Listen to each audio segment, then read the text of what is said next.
Assalamu alaikum wa rahmatullahi ta'ala barakatuh. Akí wa nínú agbolé níbikíbi lẹ́gbẹ̀ẹ́ ńlá fúnra tìlẹ̀ máa lọ́lọ́bà yìí. Akí ẹnìkọ̀ọ̀kan wa pípa kú àtàtàárọ̀ àkú dédé àsìkò yìí.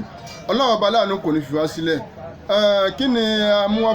fún ara wa ní àṣálẹ́ tèmi tó máa jẹ́ prógrámù alẹ́ ìní? Ó náà ni àwọn ọjọ́ búburú tó ń bẹ nínú ọjọ́. Àwọn bàbá wa gẹ́gẹ́ bí àwọn onímọ̀ ìjìnlẹ̀ wọ́n fi hàn pé ọjọ́ mẹ́tàdínláàdọ́ta ni kò dára rárá láàrin ọdún kan, gẹ́gẹ́ bí ó ti ṣe hàn láti ọjọ́ tó ti pẹ́ èyí tó fi di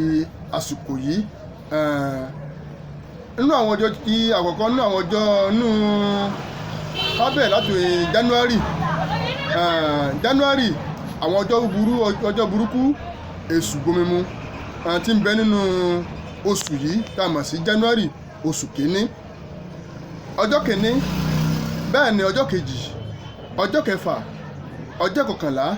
on the 17, on the 18. Àwọn ọjọ́ tó burú jù nínú àwọn ọjọ́ tá a mọ̀ sí January tá a mọ̀ sí oṣù kìíní nù. Jẹ́ ká lọ sí February tá a mọ̀ sí oṣù kejì. February, àwọn ọjọ́ burú tó wà nínú February tá a mọ̀ sí oṣù kejì, òun náà ni ọjọ́ kẹjọ, on the 16, on the 17. Àwọn ọjọ́ tó burú jù nínú February tá a mọ̀ sí oṣù kejì nù. Ká lọ sí March tá a mọ̀ sí oṣù kẹta. Oṣù kẹta, àwọn ọjọ́ burú tí ń bẹ nínú oṣù kẹta òun náà ni ọjọ́ kìíní, ọjọ́ kẹta, ọjọ́ kejìlá, ọjọ́ kẹtàlá, on the 15. Àwọn ọjọ́ tó burú jù nínú March tá a mọ̀ sí oṣù kẹta nù. Yíká tara àṣà ká lọ sí oṣù kẹrin. Oṣù kan tá a mọ̀ sí April. Àwọn ọjọ́ burú tó wà nínú oṣù kẹrin yìí náà ni ọjọ́ kìíní, ọjọ́ kẹta, on the 15, on the 17, bẹ́ẹ̀ ni on the 18. Àwọn ọjọ́ burú tó wà nínú April tá a mọ̀ sí oṣù kẹrin nù. Ká máa tara àṣà oṣù karùn-ún tá a mọ̀ sí May.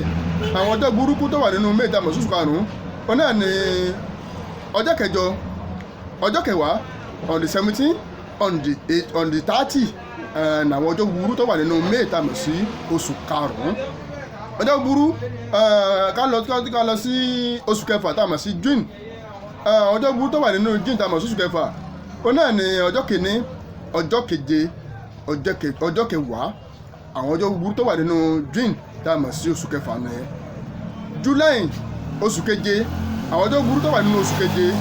náà ni ọjọ́ kìíní,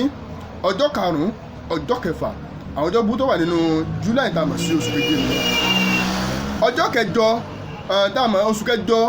tá a mọ̀ sí August. Àwọn ọjọ́ burúkú tó wà nínú oṣù kẹjọ yìí náà ni ọjọ́ kìíní, ọjọ́ kẹta, on the 17, on the 18, on the 20. Àwọn ọjọ́ burúkú tó wà nínú oṣù kẹjọ nù tá a mọ̀ sí August. September tá a mọ̀ sí oṣù karùn-ún, oṣù kẹsàn-án, September, oṣù kẹsàn-án. Àwọn ọjọ́ burúkú tó wà nínú September yìí òun náà ni ọjọ́ kìíní, ọjọ́ kejì, on the 15, on the 18, on the 30. Àwọn ọjọ́ burúkú tó wà nínú September, oṣù kẹsàn-án nìyẹn. Oṣù kẹwàá, àwọn ọjọ́ burúkú tó wà nínú oṣù kẹwàá òun náà ni on the 15, on the 17. Àwọn ọjọ́ burúkú tó wà nínú oṣù kẹwàá nìyẹn tá a mọ̀ sí October. November, oṣù kẹsàn-án. Àwọn ọjọ́ burúkú tó wà nínú oṣù kẹsàn-án, November òun náà ni ọjọ́ kìíní, ọjọ́ keje, ọjọ́ kọkànlá. Ni àwọn ọjọ́ burúkú tó wà nínú December November tá a mọ̀ sí oṣù kọkànlá. Ká lọ sí kátàràṣà ká lọ sí December tá a mọ̀ sí Happy New Year. December tá a mọ̀ sí ìparí ọdún. Ọjọ́ burúkú tó wà nínú December náà ni ọjọ́ kìíní, ọjọ́ keje, ọjọ́ kọkànlá. Àwọn ọjọ́ tá a kalẹ̀ yìí náà ni àwọn ọjọ́ burúkú èṣù gbomimu tó wà nínú àwọn ọjọ́ kọ̀ọ̀kan nínú oṣù kọ̀ọ̀kan. Àwọn ọjọ́ burúkú yìí, ọjọ́ burúkú ni o, bẹ́ẹ̀ ni èṣù gbomi. Àwọn ọjọ́ yìí náà ni àwọn nǹkan burú máa ń ṣẹlẹ̀ púpọ̀ jù nínú àwọn ọjọ́ yìí, torí pé ẹni tí aburú náà bá ṣẹlẹ̀ sínú àwọn ọjọ́ yìí, Ọlọ́run nìkan ló lè gba ẹni náà là. Ọlọ́run bá nìkan náà ló lè dá ẹ̀mí rẹ̀ sí. Àwọn ọjọ́ burúkú yìí a tún fi ń yà pé tí wọ́n bá bímọ ní ọ̀kan nínú àwọn ọjọ́ tá a kàkalẹ̀ yìí, tí wọ́n bá bímọ nínú àwọn ọjọ́ tí a kàkalẹ̀ wọ́n jẹ́ àwọn ọjọ́ burúkú yìí, irú ọmọ bẹ́ẹ̀ ó nídìí àdúrà lọ́pọ̀lọpọ̀ bẹ́ẹ̀ sì ni ó nídìí ọ̀pọ̀lọpọ̀ sàárà àti ọ̀pọ̀lọpọ̀ ìtọ́jú ara irú ọmọ tí a bá bínú àwọn ọjọ́ tí a kàkà níwájú àwọn ọjọ́ burúkú yìí tí a bá bínú àwọn ọjọ́ yìí ó nídìí àdúrà ọ̀pọ̀lọpọ̀ ìtọ́jú ara àti sàárà lọ́pọ̀lọpọ̀ nítorí wà rú àwọn bẹ́ẹ̀ kún lè bá àpẹ́ láyé ní bá àpẹ́ láyé ni o gbogbo ìgbìyànjú irú àwọn ọmọ tí a bá bínú àwọn ọjọ́ yìí wọ́n sì tún fi ń yé wa wọ́n tún fi yé pé ìgbéyàwó nínú àwọn ọjọ́ yìí ó léwu pọ̀ jù fún gbogbo èèyàn tí ó bá mọ̀ tí bá ń ṣe ìgbéyàwó náà ọjọ́ kalẹ̀ yára pé ìgbẹ̀yìn wọn náà ọmọ kọ̀ọ̀rán sílẹ̀ ni gbọ́n mi sí omi ò tó ìjà yọmọ ìjà lẹ́ni ìjà lọ́la kẹ́yìn wọn ọmọ kọ̀ọ̀rán sílẹ̀ kẹ́yìn náà ni torí pé àwọn ọjọ́ tí a kà kalẹ̀ yìí àwọn ọjọ́ burúkú náà gbọ́dọ̀ mọ́ dáwọ́lé nǹkan kan nínú àwọn ọjọ́ burúkú nínú àwọn ọjọ́ tá a kà kalẹ̀ yìí gbogbo tá a bá dáwọ́lé ẹtì ni kódà ìrìn àjò gan nínú àwọn ọjọ́ yìí tá a bá fẹ́ lọ sí ìrìnàjò kan mọ́ kó fàdúà